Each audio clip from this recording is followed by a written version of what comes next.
Olá, está começando mais um programa Nossa Saúde. O assunto de hoje é câncer de mama. Segundo o INCA, o Instituto Nacional de Câncer, o câncer de mama é o que mais acomete mulheres no Brasil. São estimados cerca de 60 mil novos casos somente neste ano. As causas da doença, os sintomas, a prevenção e os tratamentos a partir de agora. Fique com a gente.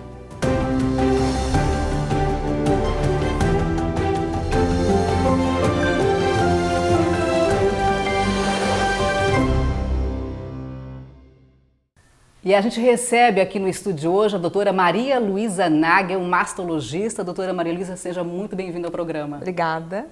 E para começar, a gente viu aí, né, que o INCA estima 60 mil novos casos somente em 2019, né?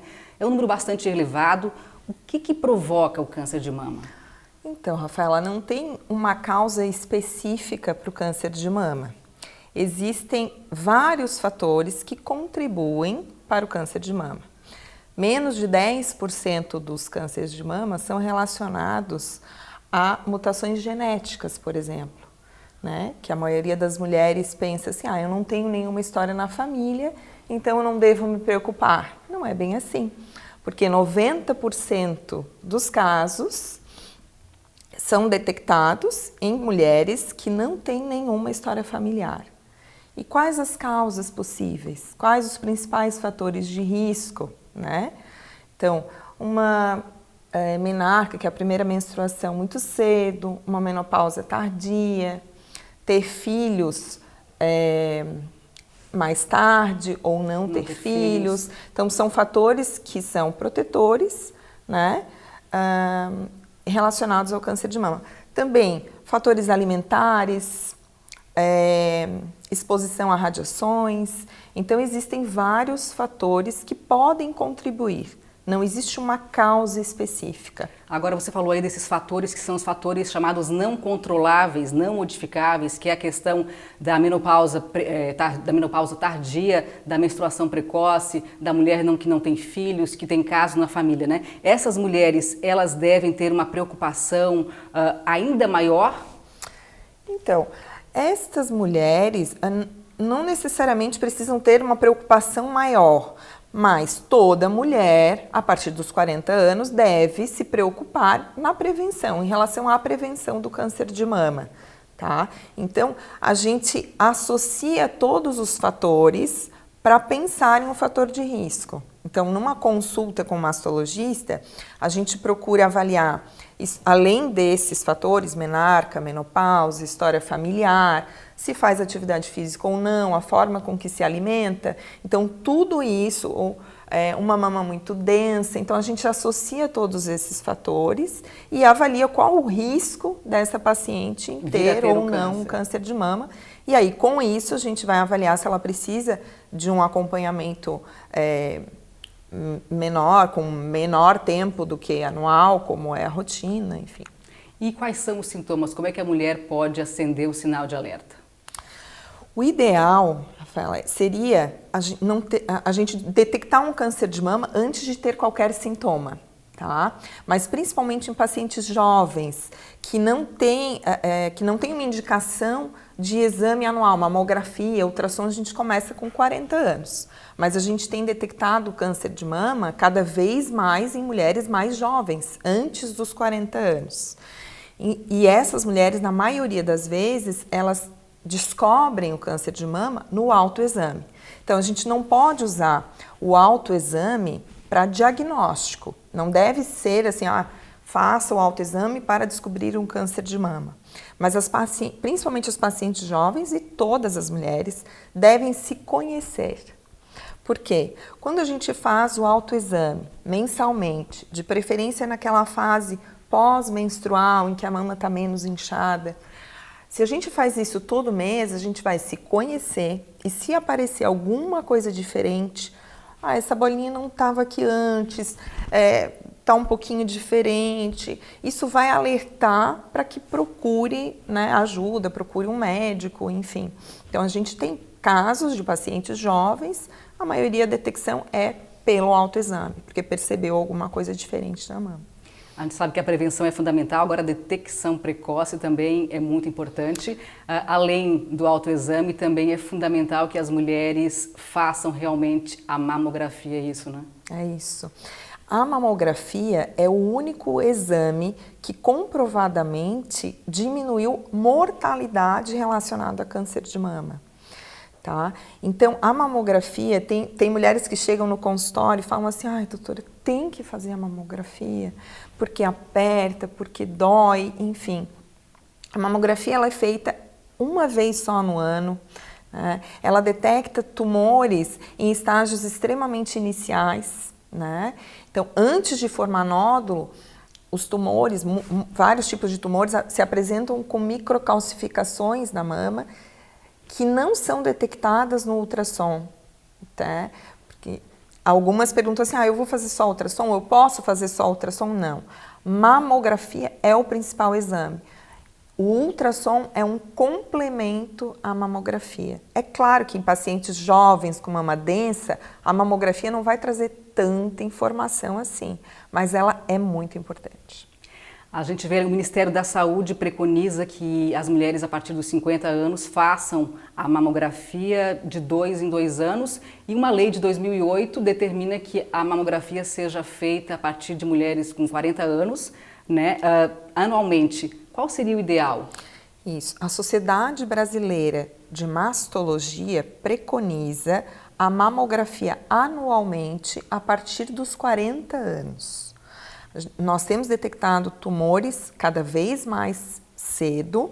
As mulheres entre 40 e 50 anos têm câncer de mama. É claro que a incidência maior ainda é após os 50 anos, mas o ideal, né, o preconizado pela Sociedade Brasileira de Mastologia é anualmente a partir dos 40 anos. E você falou então que estão sendo detectados casos de câncer de mama cada vez mais cedo. Por quê?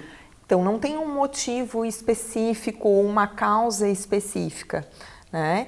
Mas, assim, a exposição precoce, assim, as mulheres estão menstruando cada vez mais cedo, a gente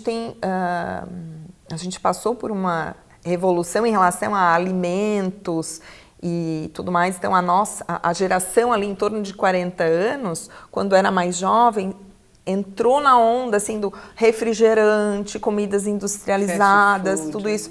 Mas é isso que causou? A gente não sabe, não tem uma causa, né? Não tem nada comprovado. Pode ser que seja, né? Pode ser que seja isso? Pode, mas pode ser. Outra coisa é que antigamente nós fazíamos detecção de câncer de mama num estágio um pouco mais avançado. Tumores de 4, 5 centímetros, enfim, tumores grandes. E agora nós temos feito o diagnóstico cada vez mais cedo.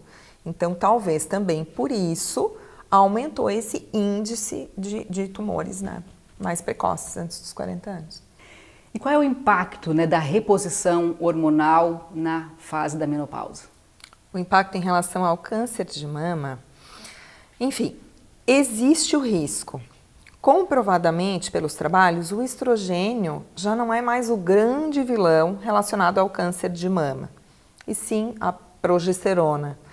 Mas tudo usado com equilíbrio, em pacientes bem orientadas, com pacientes com indicação, é bom, entendeu? A reposição hormonal, ela aumenta a qualidade de vida da mulher, é fato. Uma mulher que usa reposição hormonal e outra que não, a que usa vai ter uma qualidade de vida melhor. É claro que hábitos de vida, exercício, alimentação saudável, tudo isso vai ajudar. Mas em pacientes que não tenham contraindicação ao uso, é indicado. Aumenta risco? Aumenta. É baixo, mas existe.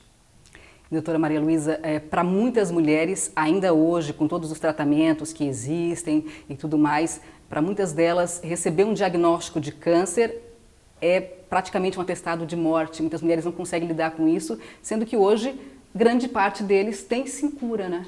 Exatamente. Como lidar com isso? Então a palavra câncer ainda assusta. Então ontem mesmo no consultório eu atendi uma paciente que veio com uma alteração em mamografia bem suspeita, de 4 milímetros. Então, eu falei exatamente essa frase para ela, olha só, vamos enxergar pelo lado bom da coisa. A gente não tem alguma coisa que a gente diga assim, faz isso que você não vai ter câncer de mama.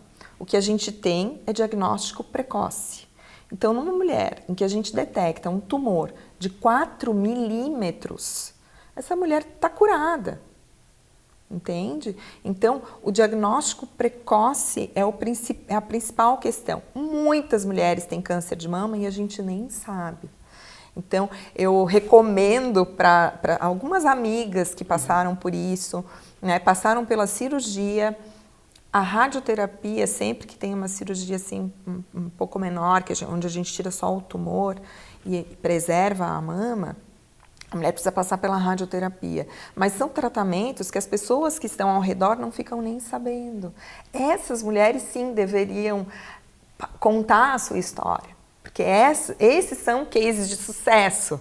Né? Que estimulam outras mulheres a procurar o diagnóstico precoce, a se curar da doença. Então, câncer de mama hoje tem cura, desde que a gente detecte de maneira extremamente precoce, e isso é possível. Então, hoje em dia não cabe mais aquela frase assim, ai não, quanto mais, se eu procurar eu vou achar, ou enfim, né? Quanto mais a gente mexe, mais... Né? Não cabe mais. A gente tem que fazer, fazer diagnóstico precoce, tem que ter a consciência. Na verdade, né, é a nossa saúde que está em jogo, né?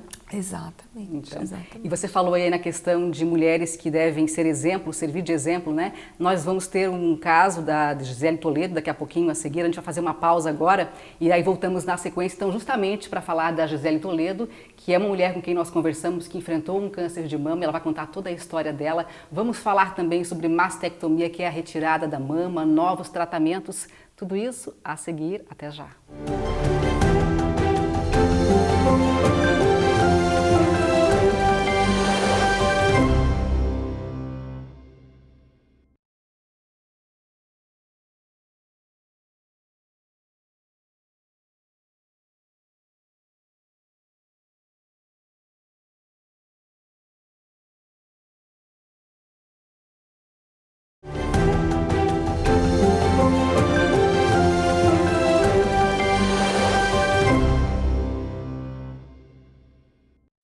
Estamos de volta e continuamos a falar sobre o câncer de mama, aqui com a doutora Maria Luísa Nagel, mastologista.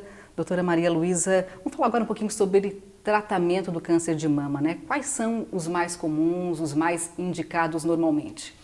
Então, primeiramente, quando a gente faz um diagnóstico que é inicial, um tumor pequeno, né? A primeira coisa que a paciente quer, assim, eu quero fazer cirurgia ontem. Né? Mas em alguns tumores especificamente não é bem assim. Então hoje existem vários tipos de tumores em que a gente precisa aguardar alguns exames. Então é assim, fez o diagnóstico, vai ao seu médico de confiança e segue aquele tratamento, tá? Então existem alguns tumores em que a quimioterapia é indicada antes da cirurgia, mesmo com tumores assim, ali entre 2 e 3 centímetros, né?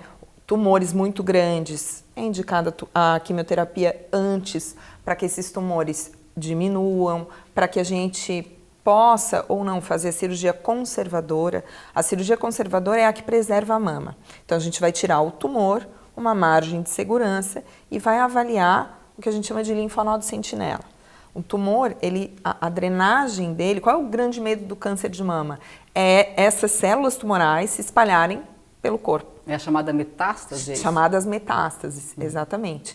Então, esse filtro da mama seria a axila. Então, a gente faz, no momento da cirurgia, também uma avaliação ali da axila, que se chama linfonodo sentinela. Então, a cirurgia conservadora seria isso. Para complementar esse tratamento, é feito a radioterapia sobre a mama. A radioterapia é um tratamento externo, que ela dá muito pouco efeito sistêmico, ela faz como uma queimadura na mama, né? Os efeitos colaterais seriam mais ou menos isso. E dependendo do tipo de tumor, do tamanho do tumor, vai ser indicado ou não a quimioterapia. A mastectomia é indicada em tumores grandes ou tumores que especificamente possam ter outros tumores na mama, ou que tem um tipo específico que se chama lobular, que ele fica mais escondidinho e tem a característica de dar tumor bilateral. A gente conversa com o paciente, às vezes tem que fazer a mastectomia bilateral, que é a retirada da mama toda. Então, o tratamento do câncer de mama, ele é extremamente individualizado. Não existe assim, tem câncer de mama, o tratamento é este. Não. Tanto em relação à cirurgia, radioterapia, quimioterapia, hormonioterapia. Então, existem vários tipos de tratamento, depende do tipo de tumor e em que grau que foi diagnosticado. E falando em mastectomia, muitas mulheres têm pavor disso, né? E acham que, eu fui diagnosticada com câncer de mama, fatalmente eu vou ter que retirar o meu seio. E não é assim, né? Não é assim. A maioria das mulheres em que a gente detecta o câncer de mama precocemente tem indicação de cirurgia conservadora, em que a mama não vai modificar a sua estrutura, né? A gente consegue preservar a mama e não é necessária a mastectomia. A mastectomia é indicada em casos extremamente específicos. E com relação a novos tratamentos, o que tem de mais moderno aí na medicina hoje para tratar o câncer? Uma das grandes novidades que foram autorizadas neste ano foram as imunoterapias para câncer de mama triplo negativo.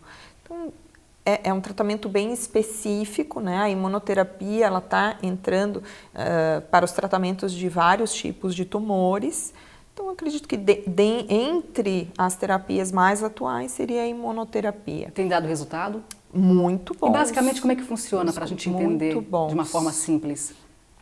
São medicamentos, né, utilizados como a quimioterapia, mas com menos efeitos colaterais e que eles vão agir exatamente sobre aquele tipo de tumor. Basicamente, assim, para entender é isso.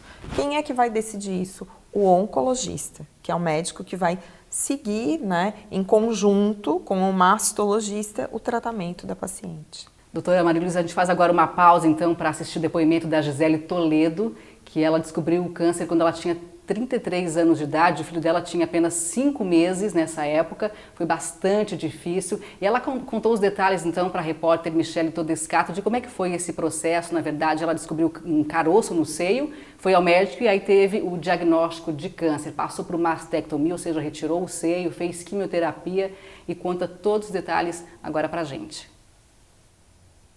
Sempre costumo dizer que tudo que eu planejei não aconteceu. E tudo que aconteceu eu não planejei. Então, eu tinha planejado ser mãe. Então, eu fui mãe aos 33 anos e depois de 5 meses que o meu filho já tinha nascido, eu descobri o câncer de mama. Todo esse processo, desde o diagnóstico do câncer até os dias de hoje, por exemplo, né, tudo que você perde, tudo que você reconstrói depois, foi tratamento de quimioterapia, foi a mastectomia primeiramente, foi retirada da mama, foi quimioterapia, foi radioterapia. No meio disso tudo, às vezes não é tão simples como a gente imagina, né? Tinha um tempo limite para fazer as minhas sessões de quimioterapia, mas a gente também tem que observar e respeitar o nosso corpo. Então, eu chegava às vezes para fazer sessões de quimioterapia, as minhas taxas estavam de leucócitos, estavam baixíssimas, eu não podia fazer. E eu tinha que voltar para casa. E era mais um aprendizado de falar, eu preciso esperar talvez uma semana, 10 dias, 15, até o meu corpo poder estar um pouco mais, reagir um pouco mais. É um tratamento difícil, pesado, mas o que eu sempre mostro é que ele é possível. É possível a gente ter qualidade mesmo dentro de sessões de quimioterapia. É possível mesmo você se amar, você se gostar mesmo perdendo todos os teus cabelos. Perdendo uma mama, olhando no espelho e falando, nossa, é feio, são cicatrizes grandes, fortes. E aí a Giovana veio em maio de 2013, foi um susto, mas eu parei uns minutos e entendi que ali seria uma grande oportunidade da gente refazer a nossa vida e dar um pontapé para uma próxima etapa. Já que eu não tive da maneira que eu sonhei a maternidade, talvez ali, naquele momento, a maternidade viesse como uma segunda chance para a gente aproveitar. Com o tempo, as pessoas vinham me dizendo que eu poderia ajudar muitas pessoas. Eu não entendia muito na época como que eu poderia ajudar as pessoas com uma história tão triste. Mas, de repente, você descobre que tudo vai fazer sentido de acordo com a maneira que você se posicionar na frente daquele problema. Cada vez que eu conto a minha história, é a mesma história, só que eu não sou a mesma. E eu resolvi fazer isso de uma maneira leve. Como eu tive o câncer no meio de 2 filhos, eu faço sempre com a apresentação, com o sorriso das crianças, com o crescimento deles. E aí, nessas fotos, eu vou contando os meus aprendizados internos e as pessoas podem ver a minha transformação externa, porque foi um aumento de 30 quilos, sem cabelo, e a gente fica desconfigurada mesmo. Hoje eu mostro, se eu mostrar uma foto no tratamento, depois do tratamento e agora, nunca uma pessoa vai dizer que é a mesma. Então, hoje eu agradeço, se eu tivesse não teria nunca escolhido um câncer, mas se eu precisasse, já que eu precisava ter esse salto quantitativo, qualitativo na minha vida, se foi através de um câncer, ok. Que ele tenha sido o que me oportunizou realmente para eu avançar. Doutora, a gente viu o caso aí da Gisele Toledo, né, que foi diagnosticada com câncer, passou por todo o processo, por todas as dificuldades, né, desde receber o diagnóstico, fazer todo o tratamento, quimioterapia, mastectomia, teve alguns problemas envolvendo essa cirurgia, mas está aí hoje curada e servindo de exemplo para outras tantas mulheres, né? Exatamente. Então, ela é um exemplo de mulher que vive uma vida extremamente normal, com os filhos e tudo mais. A cirurgia dela realmente foi bem complicada. Então, ela fez uma mastectomia, onde a prótese teve que ser retirada, ela perdeu pele sobre essa prótese, teve que rodar um músculo das costas para cobrir, que a gente chama de grande dorsal. Então, e claro que existem tratamentos que não são tão simples assim, mas olha só, que mulher linda, que vive uma vida totalmente normal, né? E é um grande exemplo para todas nós. É verdade. E na mastectomia, quando você retira o seio, na mesma cirurgia você já faz a reconstrução? Como é que funciona isso? Sim, toda cirurgia é planejada nesse sentido. Então, as pacientes que têm indicação de mastectomia, já é feito todo um planejamento e é feita a reconstrução da mama no mesmo momento. Se ela não tem tanta pele suficiente para que coloque a prótese neste primeiro momento, é colocado um expansor, que é como se fosse um balãozinho que vai encher ali, né? E aí depois esse expansor é trocado por uma prótese, mas todo o planejamento para a reconstrução imediata é sempre realizado. Como é que é a recuperação? Depende muito da paciente, tá?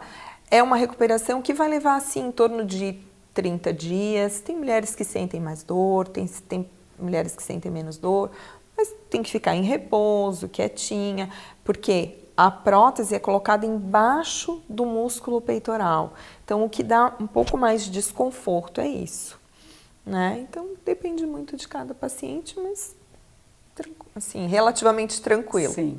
Doutora Maria Luísa, a gente teve casos aí de mulheres fazendo a tal da mastectomia preventiva, que foi o caso da Angelina Jolie, né, que ela inclusive gerou uma polêmica muito grande quando ela fez essa cirurgia, ela retirou os seios, mesmo sem qualquer diagnóstico de câncer, de nenhum problema, né, até para prevenção. Isso é indicado? Então, a Angelina Jolie especificamente, ela tinha uma mutação genética, tá, que daria a ela uma chance, um risco de 80% de ter câncer de mama e também câncer de ovário. Então, nesse caso especificamente, ela tinha indicação de mastectomia profilática. E hoje, antigamente era muito difícil, era muito caro fazer esses testes genéticos. Hoje a gente tem disponível, né, com valores razoavelmente fáceis de pagar, tá? Então a gente consegue Em casos familiares, onde a gente vê assim, mãe, irmã, tia, enfim, a gente faz uma avaliação genética e essas mulheres que têm indicação, a gente faz o teste genético e as que têm mutação, têm sim indicação de fazer a mastectomia profilática.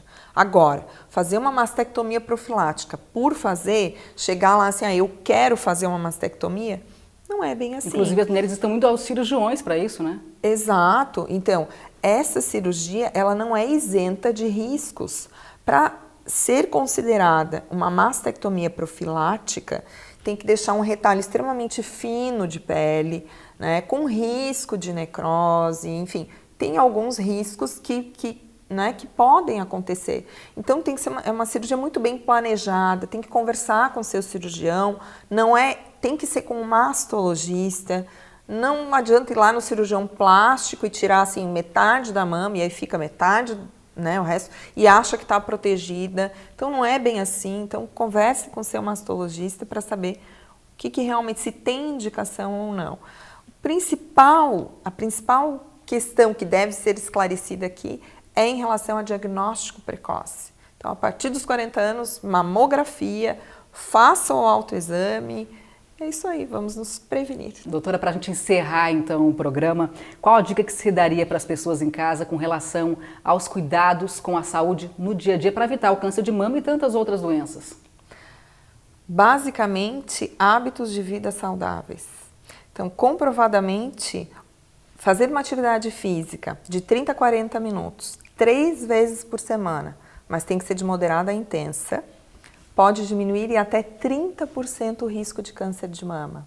Mas isso tem que ser ao longo da vida. Então a gente tem que estimular os nossos filhos, os nossos familiares, né, a manterem hábitos de vida saudáveis, atividade física, uma alimentação saudável, diminuir o que for possível do estresse, né? Álcool, dormir cigarro bem, também. álcool, cigarro, enfim, hábitos de vida saudáveis. É isso que a gente precisa para uma vida saudável. Muito bem, fica aí então o alerta da doutora Maria Luísa. Muito obrigada por ter vindo ao nosso programa. Obrigada pelo convite. Tantos esclarecimentos importantes. Até uma próxima. A gente vai encerrando então o programa Nossa Saúde de hoje. Você aí em casa, se tiver qualquer sugestão de temas para os nossos debates aqui, por favor, mande um e-mail para o endereço que aparece aí na sua tela. Muito obrigada pela participação, pela audiência e até a próxima.